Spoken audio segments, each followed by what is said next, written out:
Hey, I'm Alex. Hey, I'm Parv, and this Is Trying to Product. we are two Silicon Valley product managers, and we know how messy it can be. So we're here to talk about the ups and downs of being a PM. It's not always straightforward, but we're here to figure it out together.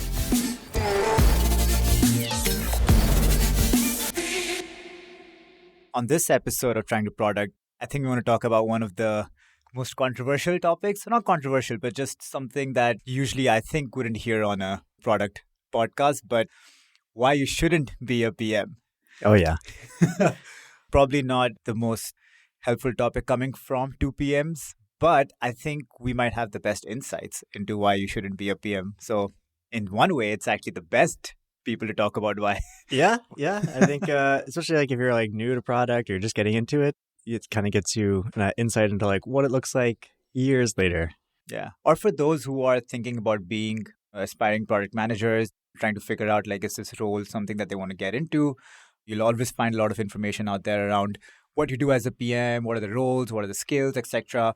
But there's always two sides to a coin. There's always some of these aspects about every role, in fact, not just a PM, but some things which are things that you should consider as well. If you think they don't fit for you, then maybe being a PM is not the right thing. Yeah, definitely be able to go in with your eyes wide open. Exactly. Yeah. You never want to be in a situation where you look at all the glamour and the gold and the glitter, but then you come in and you're actually way more stressed, way more burnt out. And those things can happen at any role. And so hopefully this episode helps people just sort of see a little bit of the other side of the coin and can talk about why you shouldn't be a PM. You have anything on your mind? Like how you want to get started? I have a couple of things, but let's go into yours. I think the first one that I would say is the unpredictability day to day. Just being a PM, you aren't really 100% sure of how each day is going to look like. I mean, of course, you have your calendar and you have things mapped out, possibly for the week, the next 2 weeks. You have a kind of sense of your schedule. But I mean, honestly, I've had days where I walk into the office. I mean, that was before the pandemic, but like I walk into my virtual setup of like Slack and I've noticed 6 or 7 messages, which are like 4 fires, and everything that I thought would be happening in the day is out the door. And there's a completely different schedule that looks like for me for that rest of the day. So that's one. I mean, do you face that? No, 100%. I think every day is very unpredictable. Fires are definitely like, they happen like at least a few times a month. And I don't know what that says about us being good PMs if you're always in fires. I feel like it depends on like where you are, but as a PM, like almost every role, it's just the variability in fires is anywhere from like 1 to 6 or 7 or 8 a month. If you have like 20 working days a month, almost half your time in some cases could just be like fighting fires because like something broke or some VP or some person found a bug or someone emailed them, and now you have to like focus all your time on solving this. And that happens often enough that, to your point, it's super unpredictable. And like some days, great, you just have meetings from 9 to 5 and you can't get any work done because of all the meetings. Other days you have fires and you got to fight fires from like 9 to 9 and then like figure out how to solve that. So 100%, the unpredictability is kind of wearing, I think, in some degree. I think the funny part is in both the things you mentioned around either you're fighting fires or you have 9 to 5 meetings, with all that unpredictability, like, and the day-to-day being so different and usually packed with meetings, the one thing that you do miss out a lot on as a PM, possibly, which I have now actively tried to make space for in my day-to-day, is focus work. I think it's so important as a PM. I think it's very important as a PM to have that dedicated time for being able to do focus work and like deep dive into some of the flow state, as you say, to be able to get some of the work done. But again, like that unpredictability is so much that it's hard to manage that time or to build that muscle of actually having dedicated focus time every day. Yeah, like so much of our job is to think about the future, is to think about the strategy, the right way to execute, what is the right kind of product roadmap, look at the metrics. We have so much you have to just do day to day outside of meetings. Meetings are essentially the execution way, like essentially make sure that the product is on path. But that ends up taking up most of the day. And then you have like maybe after 5 p.m. or after the day ends and after all the meetings stop, that's when you can do this individual work. But if you're supposed to do both, it's hard to kind of strike a balance where you can actually do focus work during a normal day. Yeah. And that's just like, I'm going to put that out there like as a small, I think that I'm trying to take back with me as a PM. One of my improvements is just, okay, being able to schedule, add focus work time within the week or within specific areas of my schedule and then stick to it. That's just like, again, I know it's not. No, I'm in the exact same state. I'm like, guys, I'm like drawing a line. I can't be in this many meetings. Like, Yeah. it's hard to do though, because like It is hard. firefighting a lot of times is getting pulled into all these meetings. Yeah. So if you're firefighting like 8 times a month, then you just lost like full days, and now you have to also try to do your normal meeting load as well as your IC work. So it's something I'm trying to work on as well. Is like, can I like limit the number of meetings, have blocks of focus time? It's always constant kind of struggle. Yeah. Can you bring some predictability in your day-to-day? As a PM, there's always going to be that fires, right, that we talked about. And one of the things that's kind of connected here is just, stakeholder management. Like that's a big part of PMs, being a PM. And as you said, you never know when a stakeholder is requesting some sort of information, or there's something that has broken, or there's something that someone needs. And the first person that you go to is the PM a lot of the times. And that just means that constantly switching contexts, which is again one of the things which I feel is, if you're not a huge fan of constant context switching, I don't think anybody is. Yeah, I don't think anybody is, but like you have to be okay with switching context a lot during the day as a PM. So if that's something that you feel like is going to be hard to adapt to, then that's, I think, one of the connected reasons to our first point, but one of the other reasons why 100% agree. I think that's a good point. Is like, we don't really talk about the cost of switching costs. Every time like you're in a meeting, there's always that ramp up period, or kind of like ramp down from the meeting, ramp up until like focus time. Yeah, you might have 4 meetings a day, but when those meetings are like an hour apart each, you're not getting anything done. And that's like part of the context switching part. Is like, just depending on how the meetings are scheduled and how the blocks are, like some days you could have 4 meetings and they could just be so perfectly spaced that you're not going to get a single thing done that day. Yeah. Except maybe replying to emails. And that happens like way too often. I feel like it's, if you have 2 meetings and you have 30 minutes within it, I'm usually in the boat where the first 15 minutes of that break, I'm just like recovering from the first meeting. And the second 15 minutes, I'm just anxious about the next meeting. Yep. And I've just like lost those 30 minutes. Yeah, I'm the exact same way. And I imagine like most folks are, it's kind of just dead time. Yeah. You can reply to some emails, you can get half of something done, but you can't like get into it. Yeah. And so then you have to like try to rearrange your meetings so they're all back to back, which is also wearing. So you have some focus time, or just try to exit some meetings, but then then you lose context. Yeah. So then you have this kind of trade-off. Is like, do I attend this meeting that's more optional, but like I lose the context for whatever they're going to talk about? So whenever I have to write the requirements, or whenever that part is brought up in later discussions, I'm not going to know. Is that worth is that is missing out worth this focus time? So there's always kind of this trade-off in the back of your mind as you try to like block off more of your calendar. Yeah. I feel like that's one that I struggle with the most. I think every role I've had this problem. I think maybe one area is like startups. Unless you're working with a lot of outside, like if it's more of a B2B and you're working with other clients, then you typically have a lot of meetings. But like outside of that, normally you have a lot more focus time. Like I remember one time I just told the CEO like, hey, like I need to focus on this. I'm just going to be home for the next 2 weeks, and I'm just going to like figure out the roadmap, figure out the UX, and like figure out everything. But I'm going to be home for 2 weeks and I'm not taking any meetings. And he's like, okay, sounds good. But like in a big company, like you can't do that. I kind of want to try that now. Just be like, hey, I'm not going to. It was amazing. I figured out the entire 2-year roadmap in like 2 weeks. And then I had the PRD, I had the wireframes, I had everything. But like. And then everything got thrown out because strategy changed immediately. Oh, yeah. Everything changed like 3 weeks later. But yeah, that's something you can do in startups. You have more flexibility. Interesting. But in big companies, like so much of your role is just meeting with people, making sure everyone's up to speed and that kind of thing. So it's a lot harder. Oh, wow. But yeah, what else? If you're thinking about being a PM, what other sort of things we should keep in mind? Yeah, I think another thing is just like you're responsible for this product. Like you were talking about earlier with VPs and different stakeholders coming to you. The reason they're coming to you is because you are the owner of this product, and that means you should know everything about it. Yeah. And every lever that can be pulled, you should know how to pull that lever. So when there's a fire, when there's an issue, like it's up to you to figure out how to resolve it. Yeah. I know people throw around this term like you're CEO of the product, which I don't necessarily agree with, but you are at some level responsible for it. You are kind of the gatekeeper, as you said, right? Like if anything's coming in, it usually is you're the first stop.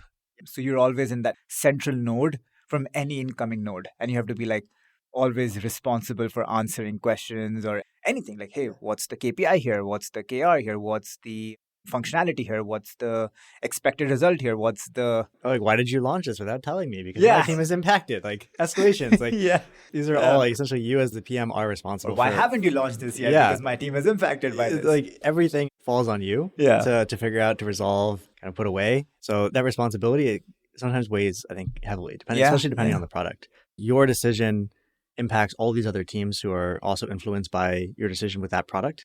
Like their KPIs are affected by that product. Yeah. On top of that, essentially all the engineering resources, all of the design resources, all of like these company resources are on your shoulders to ensure that they're being used properly and effectively to move the company metrics forward. Yeah, 100%.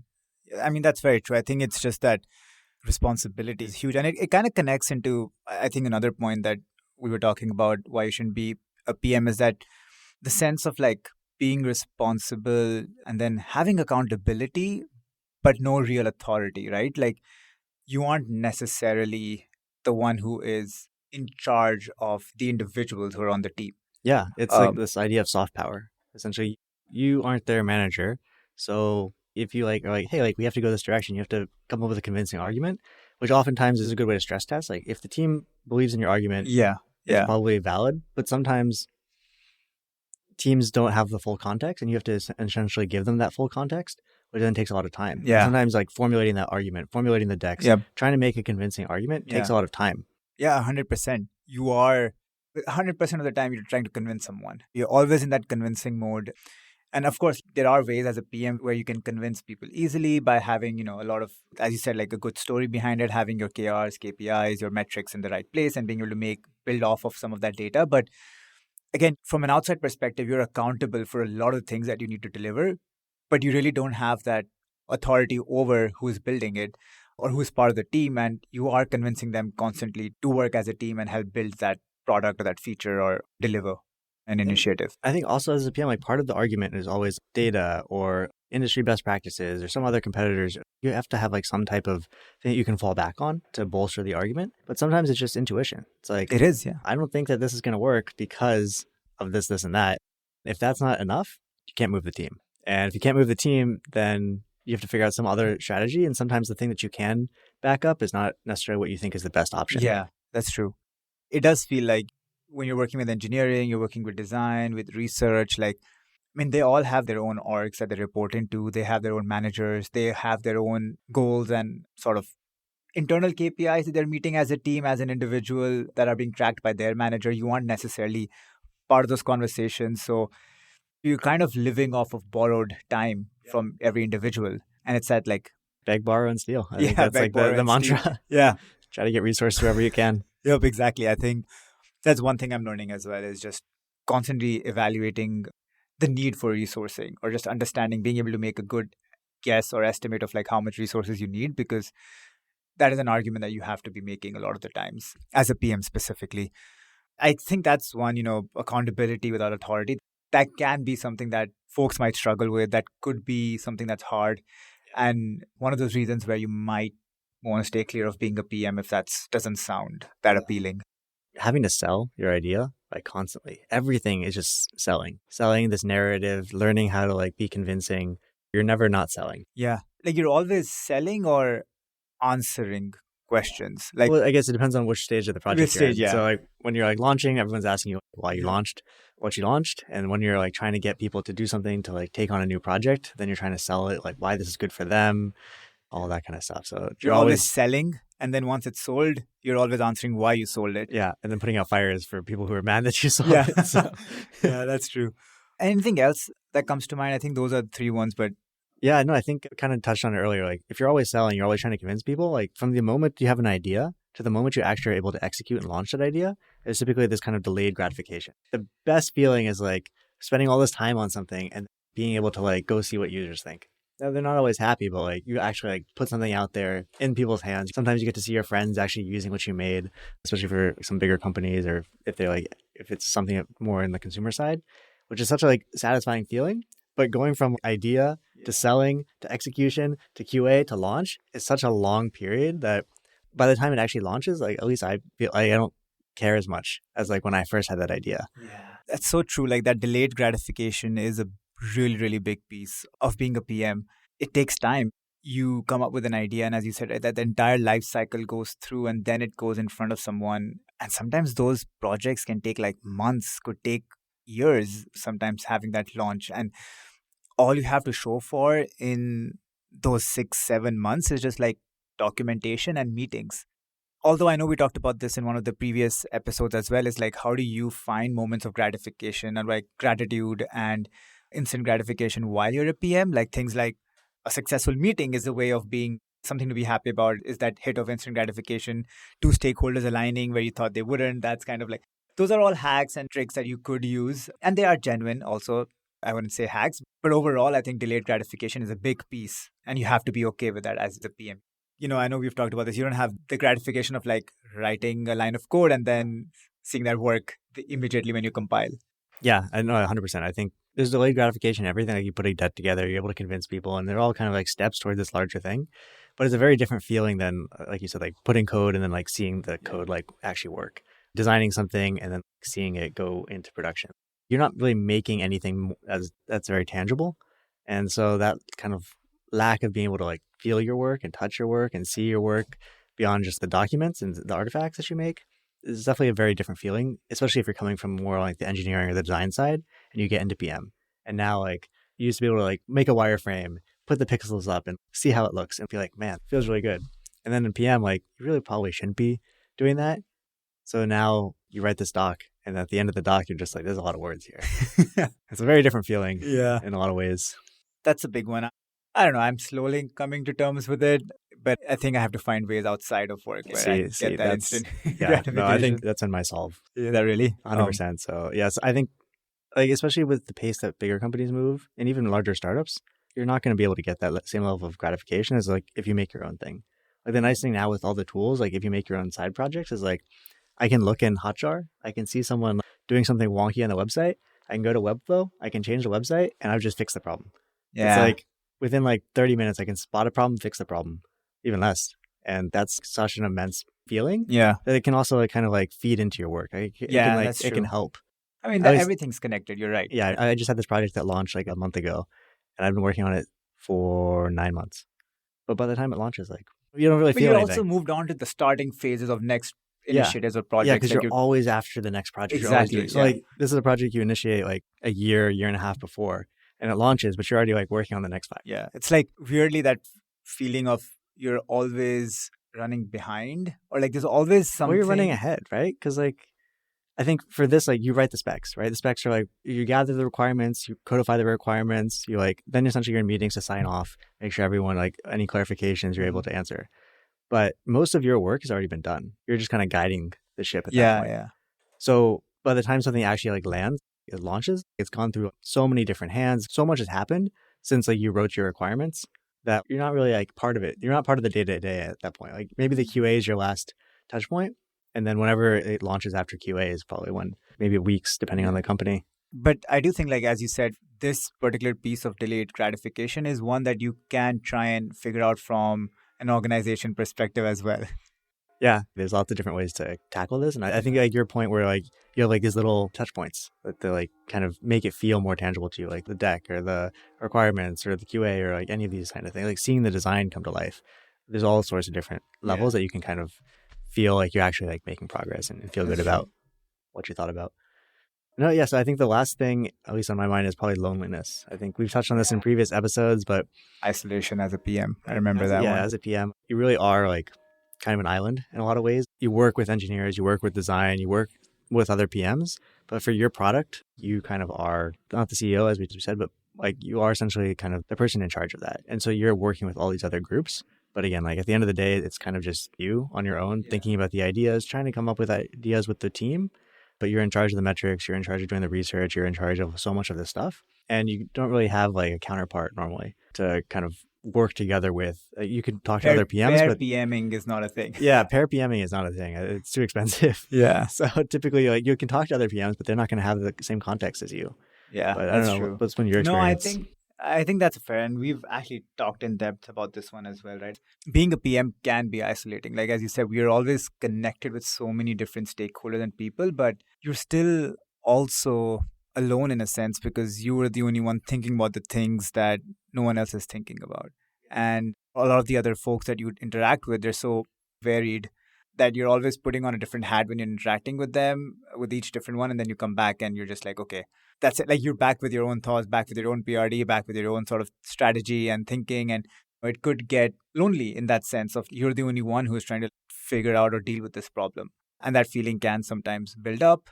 At the end, you're responsible for it. Yeah. So like if it fails, it's not the engineer's fault. It's not like anyone else's fault. Like if the strategy falls flat, if it doesn't land, it's your fault. You didn't think of something or you didn't do You might have missed properly. something, yeah. Or a lot of times, like it's not really your fault.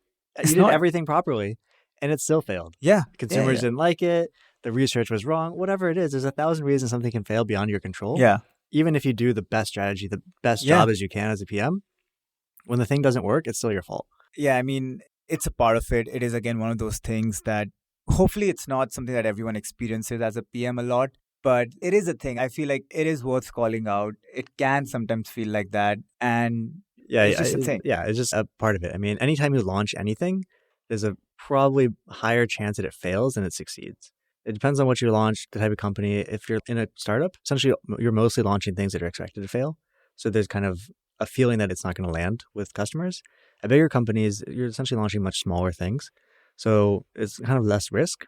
But even when you're launching smaller things, if people don't like them, like it in the market, a lot of big companies, you're going to see it in the press. You're going to see what you launched and they're going to say like, this is a weird feature. This doesn't work as we expected. Even if all the UXR data was telling you that this is perfect. Yeah, it can happen. There's a lot of other ways to measure project success and a lot of ways to also measure and see the failure in real time. Yeah. So if I recap all the points that we talked about, why you shouldn't be a PM, we had the unpredictable nature, the day-to-day being not so certain. The second, which was the immense responsibility that we have, just like all the stakeholders that we're dealing with. We have the accountability without authority part of it, delayed gratification, the big one. Yep. And then last, I think, as we talked about, was isolation and loneliness as a PM as well.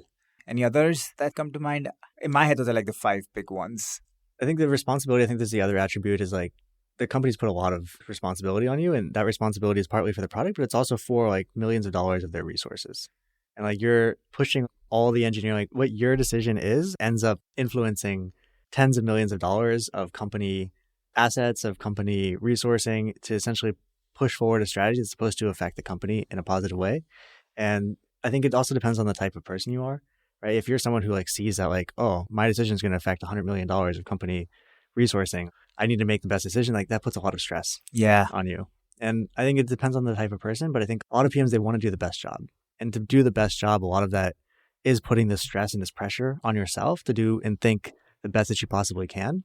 But like we talked about, there's all these other kind of constraints on you. There's all these meetings. There's all these things that are kind of dragging you down. So you're trying to do the best that you can, understanding the risk that if you push the company in the wrong direction, you're costing like 300, 400 times your salary in cost of the company. And that sometimes spirals in some cases. So something to be aware of. So the underlying stress through all of these things that we talked about is another one of those reasons why you might not want to be a PM. But of course, as you've talked about in previous episodes, there's a lot of good to it. There's a lot of the pros to it. It is a fun job. I can't remember where I read this, but it said product management is the most fun you can have with your clothes on. I like that.